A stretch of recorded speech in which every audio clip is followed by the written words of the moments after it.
right, Scott. All right. I know what you're saying, Scotty. You say we're gonna do more reviews. I needed to get this review done before October because I'm going to be ranking all of the found footage movies that I own. And before you say, "Well, Scotty, technically this isn't found footage," if I'm counting the Unfriended movies as found footage, I have to count this one too. It's very similar, so I'm counting it. Searching was a movie that came out 2018, and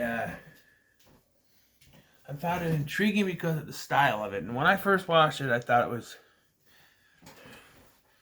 pretty good, but it became very obvious what had happened at a certain point in the film.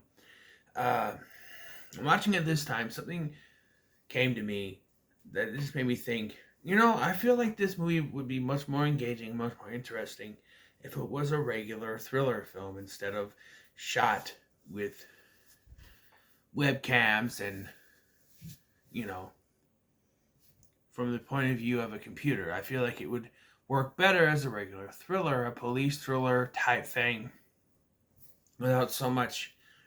Like, there's so much is depending on the view of webcams that at one point, the dad character, David, takes webcams, and implants them in his brother's house so that he can get footage of a supposed confession that his brother might be connected to this case.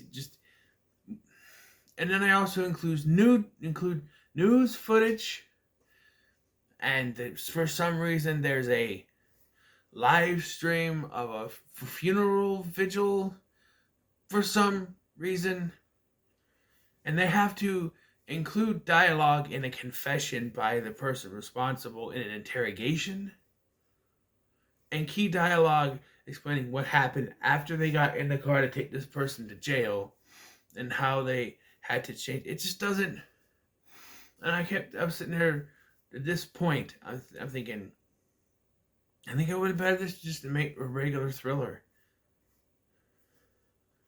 And they were behind that two-way mirror, the one-sided mirror, whatever, where they can't see you, you can see them, and you're standing there, and she explains, oh, this, and then he gets the idea, no, wait, it would have been better than for her to, have to explain what happened just because the viewers at home need to hear what happened. It just, I don't know. Let's start from the beginning. What is this movie about? David Kim is a father, single father now, because his wife passed a few years earlier, at least 2 years, because it says that 600, 900, whatever.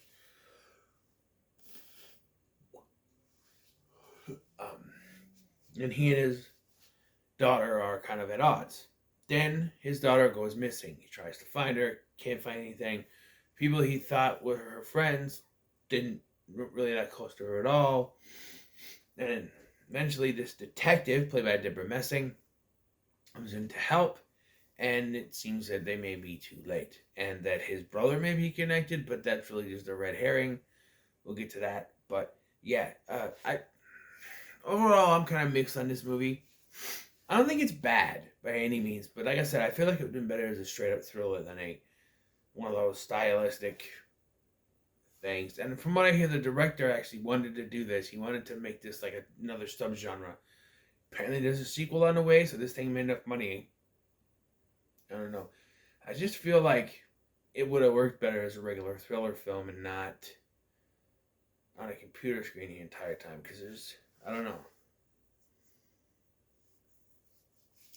but yeah, so David, I like the opening of this, right? The opening does tell you all you need to know about what this family, what happened, through pictures and video and messages and stuff to tell you that there were three of them: David, his wife, and daughter. The name escapes me right now.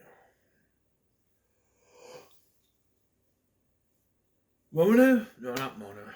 What was her name? What the hell was her name? Margot. No, sorry, that. Margot. But the mom passed away. She had cancer, lymphoma. And this took a toll on their relationship. and she's sort of, you know, they're kind of. This is shown where he's typing that he was proud of her, and then he goes to type in that mom would be proud too, but deletes it. You know, and that does come back around because at the end he does type it, but we'll get to that.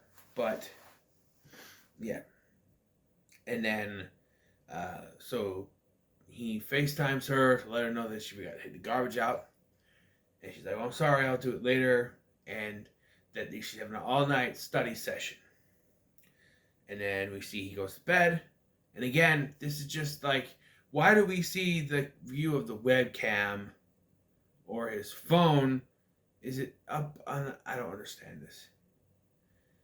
It's just to show that he's asleep, but if this was a regular film, we could hear the phone ring and show you through the camera itself that he was asleep. It just. But she tries to call him, she tries to FaceTime him, something's going on. The next day he tries to call back. No answer. And then, you know, realizes that she left the laptop behind. So he tries to make contact, can't get a hold of her. He starts to realize something might be up. So he tries to connect with some of her friends. They don't really know her. They either invited her just because their mom said to invite her, or because they want to get into Berkeley, sort of thing. Nothing. And of course, it's one of those things where when it's finally declared that she's missing, they're all two-faced and say, "Oh, she was my best friend," and yeah, one of those circumstances. But this leads to the detective Vic, played by Deborah Messing, who's very good in this film. But it's with her that I feel like they made the mistake. So there are two things in this film that I feel like are unnecessary. One is with Vic, and the other one is with the brother Peter. So we established that David had a brother Peter because after he FaceTimes with Margot, he FaceTimes with Peter and they talk. And they established that, hey, he smokes weed because he's got a whole jar of weed. A jar of weed.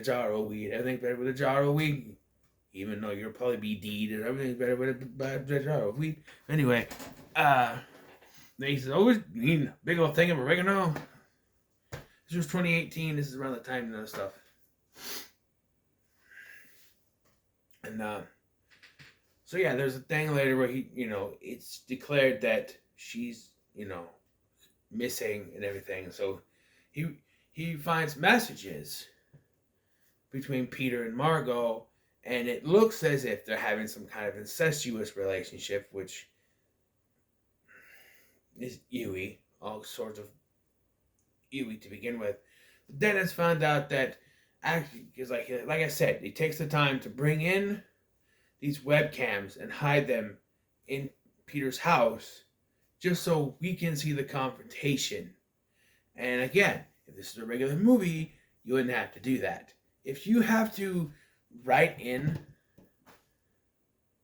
a plot line of your main character having to put something in so that we can see from that point of view, it's the point of this film is moot, because if you have to do that, then it means you have to, you know, go around your basic plot point, which was to have webcams and stuff. If you have to have him sneak in webcams, it's like, okay, you're just trying to further along. You're trying to make sense of the plot and try to further along this plot by adding to it. It just, I don't know. It's, again, like I keep saying, if it was a regular movie, just a regular thriller, it would work better. But we find out that it wasn't incest at all. It was weed. He was having her smoke weed. And while, yes, having a 16-year-old smoke weed in a country nowadays, in 2018, it was probably a little bit less. It's really not a capital offense. It's nothing. I know she's underage, but, you know, and it seems like they had a better relationship than her and David, because he was actually asking her questions. He was talking to her about it and not trying to avoid it and ignore it and hoping it just went away. But the thing is, the reaction from David, and I know this was 2018, all right? But technically, this takes place in 2017 because there were dates that says 2017 in it. But even then, it was still more openly for weed. You know what I mean? And he acts like it was the end of the world. How could you do this? It's like, it's weed. It's not like it's cocaine or crack. It's weed. Weed is probably the most harmless drug nowadays besides aspirin. I mean, come on.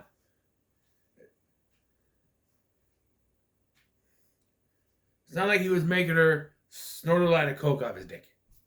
No, it was just weed, which is a calming drug. You know, and I mean, open up. Not like he was. I'd be concerned if he was having her drink beer.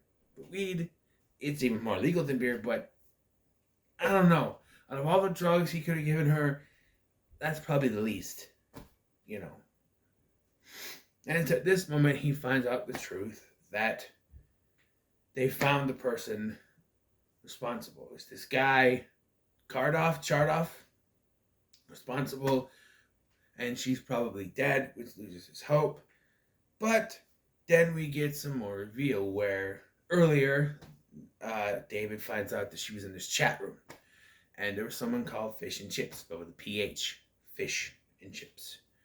And there was a picture of a girl, and he finds when he's trying to set up that vigil recording funeral live stream that supposed, I don't know why. Again, I don't know if that's even a real thing, but they have it in this movie just so we could see the scene where he confronts Vic. And you don't even get any sound to it because he just stands there. And again, if this was a regular movie, you wouldn't need to write that into a script. Oh, we have to have this live stream so people could see it. If you have to write in things in your script so that it works for what the story you're trying to tell, maybe don't do it in this format. Because in a regular film, it would just cut to the next scene. But no. There's a dice on the ground. But anyway, so yes, Detective Vic is behind it. And I feel like I said, there's two things about this movie that I think are necessary. One was the thing with the brother, because it really doesn't go anywhere other than fulfill that, he smokes weed thing. The other is when earlier before this, David and Vic are chatting on the webcams. She mentions a story. She tells a story of when her son was going door to door trying to get money and how she covered it up and basically said what she would do anything for her son. Is basically what she was trying to say with this story. And so right away, if you hear that and you try to connect it, you're like, okay, something's up with her. They wouldn't put this story in, was going to come back in some way, shape, or form. And it does when it's revealed that it was actually her son that was the Fish and Chips girl, because he finds that when he was setting up this live stream, there was a stock photo of a girl, and it's the same girl. He calls this number to confront this girl, and that's when he realizes that the story that the Detective Vic told him doesn't match up, because she said she talked to the girl and she's just a waitress. But no, she's a stock photo model. So Vic lied. That's when he realized it wasn't the truth. And so, yeah. And again, they use this interrogation of her to tell the story, other than if this was a real film, like I said, we could see it going on in real time or in movie time, whatever. It's cut to that. But they have to have this interrogation where she explains things. Now, the part where she explains what happened with her son had a crush on Margot, pretended to be this girl, but felt and was getting money from her for fake. She said that her mom had cancer, or she had cancer or something, and she was getting like $25,000 or something. He felt guilty and met her at this ravine to give her the money back. She freaked out and accidentally, during a struggle, was pushed over a cliff. So in a panic, he called his mom, the detective, and she covered it up. Even framing this Chardoff guy, who was a former convict who she was working with, like trying to reform, forcing him to confess and then killing him and faking it as a suicide. She explains all this in the interrogation, which is fine for an interrogation. But then we go on to her explaining what happened with David in the car after they got in and how they turned around. And then you got traffic cam footage as if this is O.J. Simpson chasing and them turning around and everything. And it's like, okay, again, this is a real film, a regular film. It would have just cut to that. You know? You wouldn't have to have someone narrating, basically. Basically, what it is she says that she wouldn't have survived for 5 days without water. And when David realizes it's only been 2 days because it stormed on Monday, so she could have survived. And they find her down in the ravine. She's still alive. But where they find her, I don't know. They were out there earlier in the film yelling her name. Although Vic made sure that they didn't go anywhere near that by marking off on the map that they had already gone there, so maybe they weren't even close. I don't know. But they find her, and it ends up she's still alive, and they're closer at the end because the picture of them in the hospital, she changed that from a picture of her when she's a little girl with her mom to that picture on her computer. And by the way, I used to own a computer. You do not shut down your computer with open internet windows. She has like one internet window, one file window open. You don't do that. You don't shut your computer down that way. Also, what computer has a shutdown in the top left corner? I thought it was in the bottom left corner where they had the thing. I don't know. And I think it was Windows. I had Windows. But, yeah. I don't know. But yeah, she's still alive. And like I said, this time he does type in, like, I'm so proud of you, because she's going to learn piano again. Your mom will be too. He types in. Like before, he was going to type it in. He erased it. Now he typed it in full circle. But ultimately, this movie is just meh for me, because only thing I kept thinking of, especially towards the end of the film, was this could have been better as a straight up thriller film. You wouldn't have to write in conveniences or plot points like bringing in the webcams so that you can see what's going on in their brother's house, or having Vic tell the story of how they turn around. You could just see it. Show, don't tell, right? You do see it, but she has to narrate some stuff. I don't know. Overall, it would have worked better as a regular film, but I'm going to give it a middle of the road because it's not bad. The acting is pretty good. The idea is solid, but again, if you have to take shortcuts, like in Always Watching Marble Hornet Story, it's a found footage film, straight up. But there's a couple times in the film where they cut to a security cam footage, and that's cheating, much like with David taking the webcams and putting them in his brother's house so we can see what goes on. That's kind of cheating, you know. Like this is not so much because it's not straight up found footage, although I still count it. That one was, and then it's a security cam footage and them walking. It's just to show them walking, and I feel like having it from the view of the camera of them walking would have been fine. But yeah, it's the middle of the road, and so now I am ready to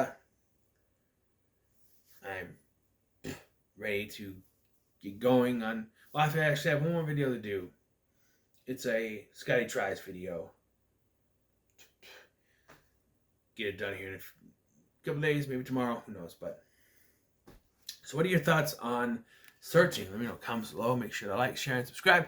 Thank you for watching. I've been Scotty, and I'll see you in the next one.